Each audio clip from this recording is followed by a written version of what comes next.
اسی طرح اس چیز سے بھی روک دیا گیا کہ کوئی مرد کسی عورت کے ساتھ اکیلے بیٹھے کسی کمرے میں، خواہ کوئی بھی کام ہو. رسول اللہ صلی اللہ علیہ وسلم نے فرمایا عورتوں کے پاس جانے سے بچو.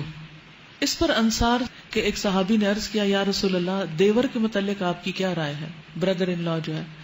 آپ نے فرمایا دیور یا سسرالی رشتہ دار تو موت ہے، یعنی یہ نہیں کہ سب گھر والے چلے جائیں اور دیور بھابھی اکیلے گھر میں رہ جائیں، یہ پسندیدہ نہیں. رسول اللہ صلی اللہ علیہ وسلم نے ممبر پر کھڑے ہو کر علل اعلان سب کو فرمایا کوئی آدمی آج کے دن کے بعد کسی عورت کے پاس جس کا شوہر موجود نہ ہو نہ جائے، یعنی ہسبینڈ کی ایبسنس میں کوئی مرد کسی عورت کے پاس نہ جائے. ہاں اگر اس کے ساتھ ایک یا دو آدمی ہو تو پھر حرج نہیں، کیونکہ بعض اوقات کام ہوتا ہے، ضرورت ہوتی ہے، بعض اوقات میڈیکل ریزنز ہوتی ہیں، بعض اوقات کورٹ کے مسائل ہوتے ہیں، یا کوئی بزنس ہوتا ہے جس میں مشورہ مشاورت کی ضرورت ہوتی ہے. تو ایسی صورت میں کیا حکم ہے کہ اگر ضرورت پڑے مرد کی کسی عورت سے بات کرنے کی یا اس سے کوئی کام ہو تو 2-3 مرد اور بھی ساتھ ہوں، اکیلی عورت نہ ہو. جیسے آج کل ہمارے دفتروں کا کلچر بن گیا ہے، ایک لڑکی ایک لڑکا بیٹھ کے کام کر رہے ہیں، ہنسی مذاق چل رہا ہے، گپ شپ ہو رہی ہے، اسلامی لحاظ سے بالکل ممنوع ہے. آپ نے فرمایا کہ شیطان انسان کے جسم میں خون کی طرح دوڑتا ہے، تو شیطان جہاں موجود ہو وہ مرد اور عورت کا دل پاک کہاں سے رہنے دیں گے. تو دلوں کی پاکیزگی بھی ضروری ہے.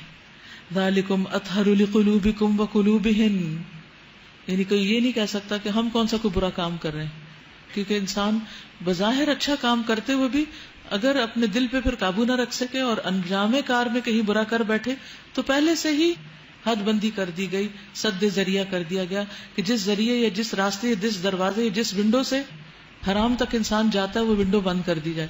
آپ بچوں کے ساتھ ایسا نہیں کرتے کہ اگر آپ نے کوئی ایسی چیز رکھی ہو کہ جس میں آپ کو ڈر ہو کہ ہاتھ ڈالیں گے یا خلل اندازی کریں گے تو آپ کیا کرتے ہیں؟ دروازہ ہی بند کر دیتے، لاک کر دیتے، چیز کو اوپر رکھ دیتے جہاں ان کا ہاتھ ہی نہ پہنچے. تو یہی چیز یہاں کی گئی ہے کہ چیز کو دور کر دو تاکہ پریشانی نہ اٹھانی پڑے. اگر ازواج مطہرات کے دلوں کی پاکیزگی کے لیے زیادہ بہتر ہے تو پھر عام لوگوں کی دلوں کی پاکیزگی کا کیا حال ہوگا؟ کیا عام لوگ ان سے زیادہ پاکیزہ ہیں؟ تو پردے کا اصل مقصد کیا ہے؟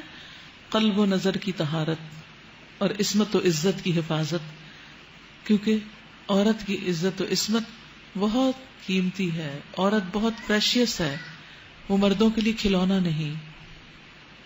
میری بیٹیاں جب چھوٹی تھی اور ان کو میں نے حجاب کروانے کے لیے کہا تو میں نے ان کو ایک مثال دی کہ جیسے سویٹ چیز کے اوپر مکھیاں آتی ہیں نا، تو اگر مکھی کو بیٹھنے دیا جائے تو کیا ہوگا؟ گندی ہو جائے گی، وہ چیز کھانے کے قابل نہیں رہے گی، بیکار ہو جائے گی. تو اسی طرح ایک عورت جو ہوتی ہے نا بہت سویٹ چیز ہوتی ہے، اور مردوں کی نگاہیں جو نا مکھیوں کی طرح ہے. تو آپ نے اپنے اوپر نہیں بیٹھنے دینی، آپ نے اپنے آپ کو ان سے بچا کے رکھنا ہے. وہ صرف اتنی بات تھی، بات سمجھ میں آ گئی کہ ہاں واقعی ہم کیوں اپنے اوپر مردوں کو نگاہیں ڈالنے دیں. تو پردہ کرنا بھی آسان اور اس کا مقصد اور طہارت جو قلب و نظر کی اور ویسے بھی عزت و آبرو اور عصمت کی حفاظت وہ بھی اس میں موجود. تو کسی بھی طرح سے آپ اگر یہ سمجھیں کہ اللہ تعالیٰ ہمارے لیے ہماری ماؤں سے بڑھ کر ہم سے محبت کرنے والا ہے تو وہ احکامات ہمیں کیوں دے رہا ہے؟ وہ ہمیں پروٹیکٹ کرنا چاہتا ہے. حجاب عورت کی پروٹیکشن کے لیے ہے، عورت کی حفاظت کے لیے ہے، عورت کو بہترین مقام دینے کے لیے ہے. حجاب عورت کو مردوں کے ہاتھوں کھلونا بننے سے بچاتا ہے.